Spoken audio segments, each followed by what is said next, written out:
Assalamualaikum warahmatullahi wabarakatuh. Perkenalkan, nama saya Nurul Hikmah, stamina G 721-1909 dari kelas A, kelompok 1 dengan asisten Kayus.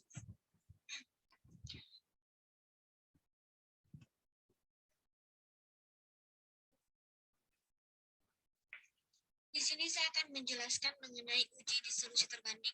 Ini adalah beberapa poin yang akan saya jelaskan, mulai dari definisi UDT, tujuan UDT, syarat UDT, mekanisme kerja alat dissolution tester, monografi obat, syarat keberterimaan hasil UDT, cara menggunakan aplikasi Backbootstrap, kemudian penentuan F1 dan F2 pada UDT. Definisi dari uji disolusi terbanding atau UDT. Uji disolusi terbanding atau UDT atau disebut juga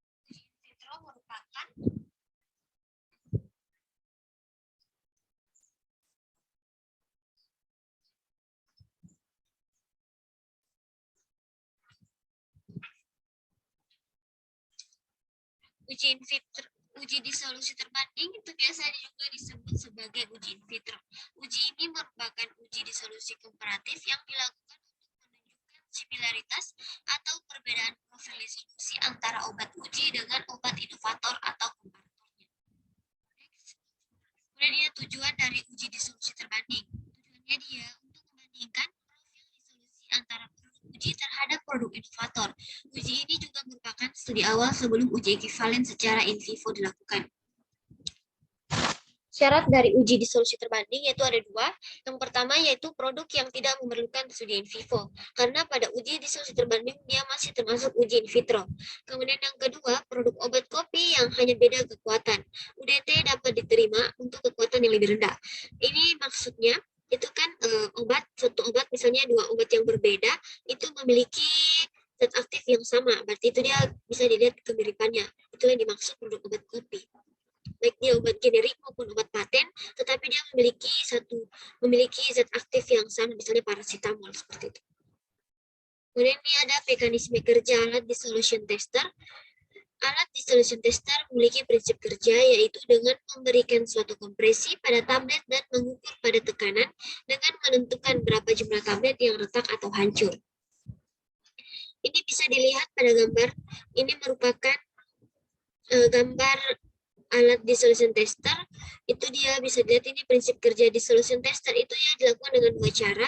Yang pertama itu alat dissolution tester terdiri dari sebuah wadah penutup yang terbuat dari kaca. Jadi wadah penutup yang dimaksud yaitu yang ini warna biru. Itu adalah tabung warna biru bukan wadah penutup. Bahan yang transparan dan inert. Jadi wadah penutupnya ini terbuat dari bahan yang transparan.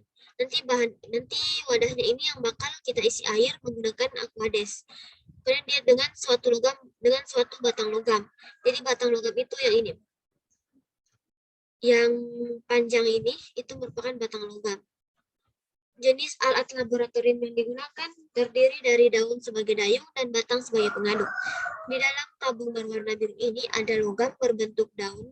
Nanti fungsinya sebagai dayung, dia akan berputar, kemudian akan membantu proses penghancuran tablet selama alat berjalan. Kemudian batangnya yang tadi terbuat dari batang logam itu akan terhubung dengan daun untuk memutarnya dan terhubung dengan dayungnya. Kemudian syarat keberterimaan uji disolusi. Syarat keberterimaan uji disolusi ini dia ada 3 tahap. Yang pertama S1, S2, dan S3. Pada S1, jumlah yang diuji itu ada 6 dengan kriteria tiap unit sediaan tidak kurang dari Q ditambah 5%. Sedangkan pada tahap kedua, jumlah yang diuji itu 6, kriteria rata-rata dari 15 unit S1 ditambah S2 adalah sama dengan atau lebih besar dari Q. Dan tidak satu unit pun yang lebih kecil dari Q dikurang 15%. Sedangkan pada tahap ketiga, jumlah yang diuji 12 dengan kriteria rata-rata dari 24 unit S1, S2, dan S3 adalah sama dengan atau lebih besar dari Q. Tidak lebih dari 2 unit sediaan yang lebih kecil dari Q dikurang 15%. Dan tidak satu unit pun yang lebih kecil dari Q dikurang 25%.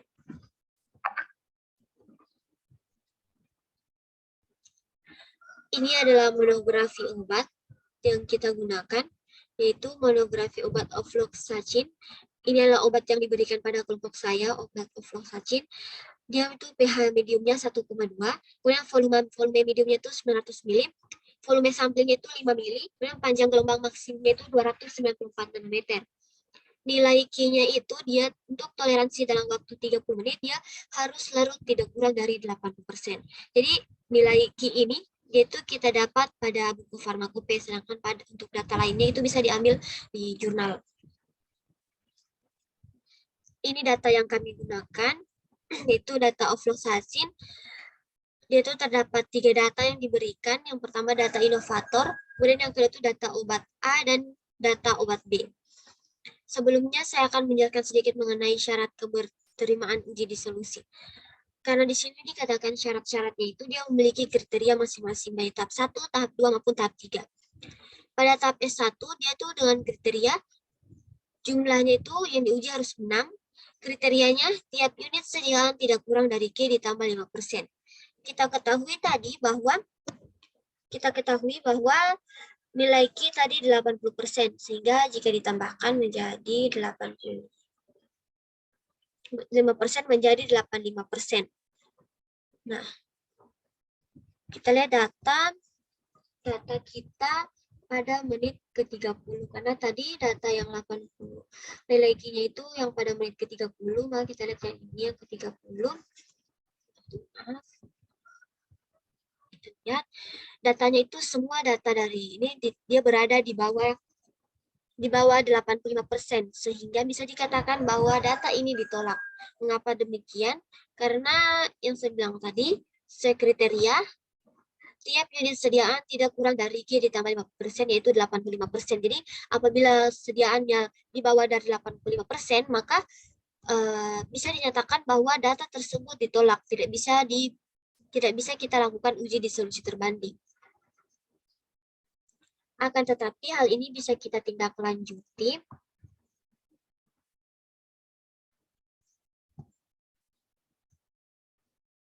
sini saya akan berikan contoh.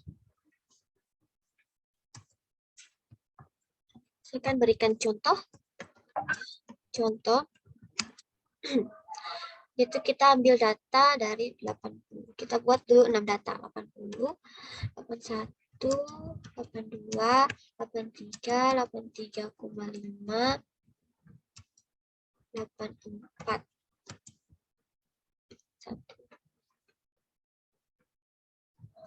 Ini sudah ada 6 data. Kita lihat Q ditambah 5%, tidak kurang dari Q, berarti 85%. Sedangkan pada contoh, tidak ada yang memenuhi persyaratan. Sehingga hal ini kita tidak lanjuti. Kita lanjut ke tahap S2. Di tahap S2 dikatakan di sini dia rata-rata dari 12 unit. Karena dia 12 unit, berarti kita harus tambah lagi 6 unit supaya cukup. Tambah 85, 86, 87, 88, 89, 90. Ya, betul. 5, 6, 7. Kipas 12 unit. Kriteria pada S2 itu rata-rata dari 12 unit S1 ditambah S2 adalah sama dengan atau lebih besar dari Q. Lebih besar dari Q, sedangkan yang kita ketahui Q itu nilai Q ada 80%. Maka bisa dilihat di sini dari contoh tidak ada data yang di bawah dari 80, sehingga ini bisa diterima. Kemudian syarat keduanya, tidak satu unit pun yang lebih kecil dari Q dikurang 15%. Q dikurang 15%, berarti 80 dikurangi 15 sama dengan 65, berarti dia 65%. Kita lihat apakah ada yang lebih kecil dari 65%. Berdasarkan data ini, tidak ada yang lebih kecil dari 65%, sehingga bisa dikatakan bahwa data tersebut dinyatakan diterima. Dan bisa ditindaklanjuti untuk dilakukan uji disolusi terbanding. Nah, apabila pada tahap kedua juga tidak memenuhi persyaratan sesuai kriteria yang ditentukan, maka kita lanjut ke tahap S3. Pada tahap S3 ini dikatakan rata-rata dari 24 unit. Berarti karena data yang kita punya masih 12 unit, maka kita akan tambah lagi 12 unit sehingga dia akan cukup menjadi 24 unit. Nanti setelah 24 unit itu kita lihat lagi kriterianya seperti yang ini. Sama dengan rata-rata dari 24 unit itu sama dengan atau lebih besar dari Q. Jadi semua dari 24 unit nantinya setelah ditambahkan itu dia harus lebih besar dari sama dengan atau lebih besar dari 80%. Kemudian syarat keduanya tidak lebih dari 2 unit sediaan yang lebih kecil dari Q dikurang 15. Jadi tidak ada sediaan yang kurang dari tidak boleh lebih dari 2 unit sediaan yang lebih kecil dari 65%. Kemudian syarat ketiganya, tidak ada satu unit pun yang lebih kecil dari kurang 20%, berarti 80 dikurang 25%. Ya, seperti itu. Jadi selanjutnya seperti itu, seterusnya. Oke, kita lanjut. Ini adalah tadi data yang diperoleh. Berdasarkan data dari ofloxacin ini, kita bisa menghitung uji disolusi terbandingnya. Kita bisa menghitung menggunakan aplikasi Bootstrap tadi. Kita menggunakan aplikasi itu. Kita stop share dulu. Kemudian kita lanjut share screen yang ini.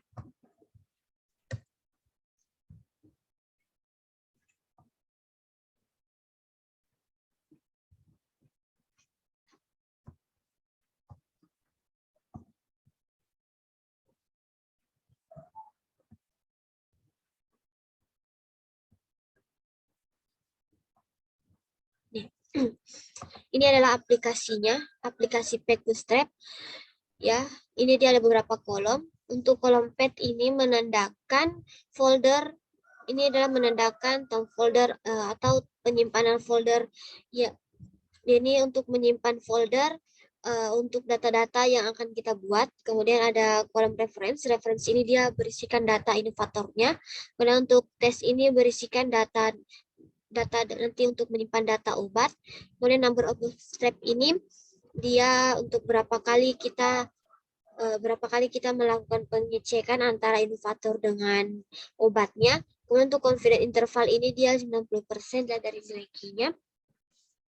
Kemudian ada sampling mode. Sampling mode ini, sampling mode ini dia ada dua macam, ada yang individual values, kemudian ada yang whole vector. Untuk yang individual values ini kita hanya bisa melihat salah satu dari perbandingan saja. Sedangkan untuk whole vector ini kita bisa melihat dari semua segi perbandingan ya, kedua-duanya kita bisa lihat. Kemudian ada untuk F2-nya. Untuk F2-nya itu ada 3 macam, ada yang no auto, 1 profil, and 2 profil. Yang 1 profil yang no auto ini, yang no auto ini yaitu digunakan apabila data yang kita masukkan itu dia tidak memiliki persyaratan. Maka kita bisa menggunakan no auto. Sedangkan untuk 1 profil itu kita gunakan, itu bisa digunakan apabila data yang kita masukkan ini dia hanya memiliki salah satunya saja yang memiliki persyaratan, hanya salah satunya saja. Sedangkan pada 2 profiles ini itu dia digunakan apabila semua data, kedua-dua datanya itu memiliki persyaratan. Maka dari itu kita harus menggunakan 2 profiles. Oke, nanti kalau sudah terisi tinggal diklik start, maka akan dimulai sendiri, terus nanti akan muncul grafiknya. Oke, untuk lebih gampangnya lagi, untuk lebih mudah mengenal aplikasinya lagi, saya akan langsung memberikan contoh menggunakan aplikasinya. Oke, kita stop share terlebih dahulu.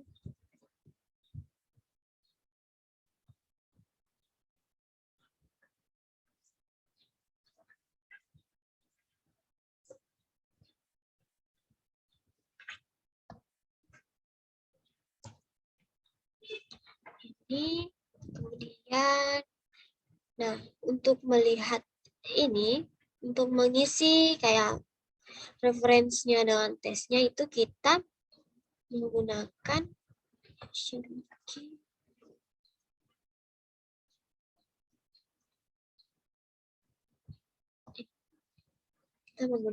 Notepad. Jadi Notepad, nah ini di Notepad. Di Notepad ini nanti ini yang sudah saya isi datanya, nanti saya berikan contoh saja. Misal nanti kan di data yang tadi ya, di data yang ini obat fluoxacin ini data-data ini kita masukkan dari lab pertama, inovatornya terlebih dahulu kita masukkan. Jadi dia dihitung panjang begini seperti ini. 5 ke samping seperti begitu. Seperti begitu. Jadi kita lanjut ini.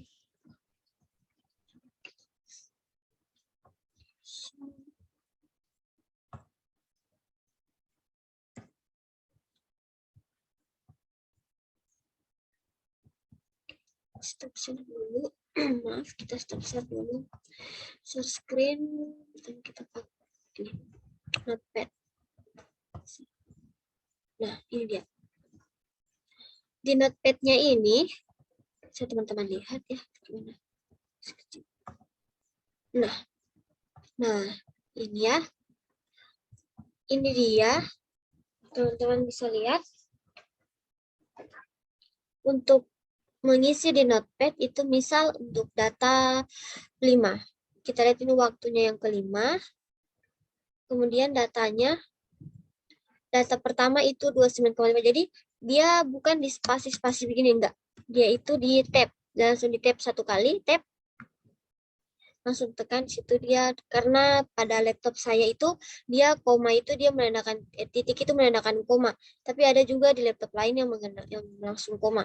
Kalau di laptop saya dia itu pakai titik 29,5. Seterusnya begitu juga, jadi tab 29,2 baru tab 29,0, tab lagi 29,3, tab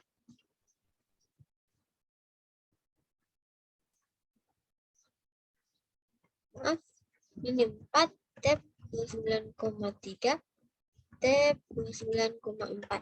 Nah, untuk di bawahnya, like untuk mengambil menit ke 10 kita enter. Nah, enter 10, tab lagi isi datanya, tab lagi dia, jadi dia hanya di tab satu kali. Cukup di tab satu kali saja. Oke. Itu tadi.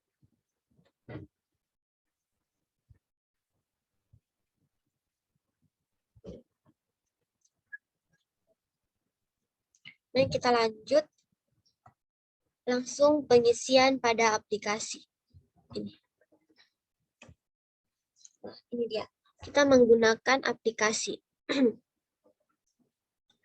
Aplikasi Pet Bootstrap. Jadi untuk seperti saya katakan tadi, Pet ini dia hanya menyimpan folder data yang berisikan data-data yang kita gunakan. Karena untuk referensi ini dia menyimpan data inovator. Jadi kita choose reference. Nanti muncul, kita cari.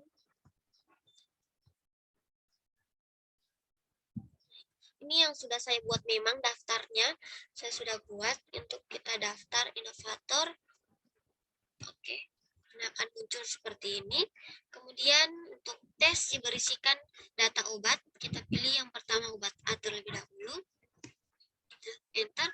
Nah, kalau sudah muncul seperti ini, kita pilih karena kita disuruh ini sudah ada ketentuan pada kami itu kita menggunakan 5.000 kali pengecekan.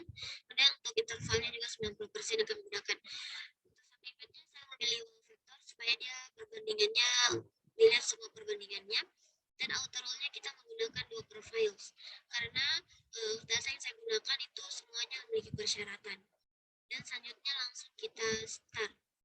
Kita tunggu, dia akan muncul. Nah, ini F2-nya dia bilang di sini 61,68 conformate similarity. Itu menandakan bahwa obat tersebut memiliki kemiripan karena batas F2 itu 50%, sedangkan dia ini 61,68%. Jadi dia memiliki kemiripan. Kita lihat grafiknya, ini dia bisa lihat grafiknya. Nah, ini dia grafiknya, grafik dari obat A. Inovator dengan obat A dia itu memiliki kemiripan.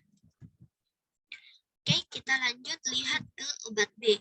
Kalau untuk melihat obat selanjutnya itu kita langsung saja ke bagian tes. Tes ini kita pilih choose test file, kita pilih obat B, kemudian kita open enter.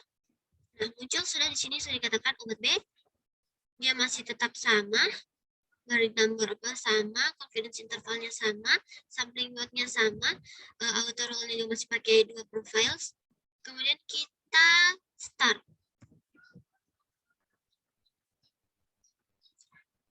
ini dikatakan setelah di start F2-nya didapatkan 47,76. Similarity not confirmed.